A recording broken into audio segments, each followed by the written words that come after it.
Saranno 29 comuni siciliani chiamati al voto in primavera per il rinnovo delle istituzioni locali, 4 nell'Agrigentino, Canicattì, Favara, Porto Empedocle e Montevago.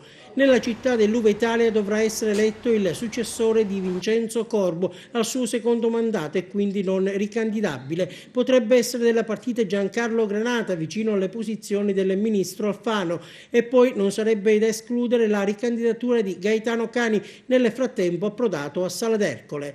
Nella cittadina marinara, retta per il momento da un commissario dopo le dimissioni di Lillo Firetto, circolano già i primi nomi. Ufficiale la candidatura di Gianni Amel, avvocato e docente, già vice sindaco. Per il PD deciso più che mai a scendere in campo Orazio Guarraci, ex sindaco, ma all'interno del partito ci sarebbero altri antagonisti. Starebbe scaldando i motori ad esempio l'ex consigliere provinciale Calogero Martello. Anche il Movimento 5 Stelle avrà un suo candidato, mentre il nuovo centrodestra punterebbe sul presidente del Consiglio Comunale uscente Luigi Troia. E siamo a Favara, dove è probabile una seconda candidatura di Rosario Manganella, mentre a Montevago potrebbe ricandidarsi il sindaco Calogero Impastato, anche se si inizia a parlare dell'assessore Domenico Cacioppo. Cantieri aperti insomma, partiti già al lavoro. Fratelli d'Italia e Alleanza Nazionale, tramite il portavoce provinciale Giuseppe Ciulla, fa sapere che il movimento presenterà proprie liste in tutti e 4 i comuni e poi annuncia: apriremo le porte a tutti i cittadini delusi che non si sentono più rappresentati dalle forze politiche presenti nel territorio